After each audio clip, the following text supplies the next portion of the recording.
ние во рамките на здравствениот сектор практично и функциониравме во една вонредна состојба со поставување на пунктовите на граничните премини, со спремност за препознавање на овие пациенти, со спроведување на соодветни протоколи за мониторинг, за лекување на клиниката за инфективни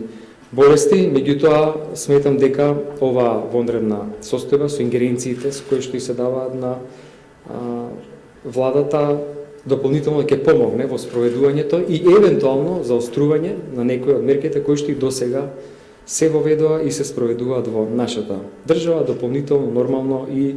дозвола можност да и другите сектори и институции се престројат и да може да имплементираат соодветни мерки во интерес на граѓаните.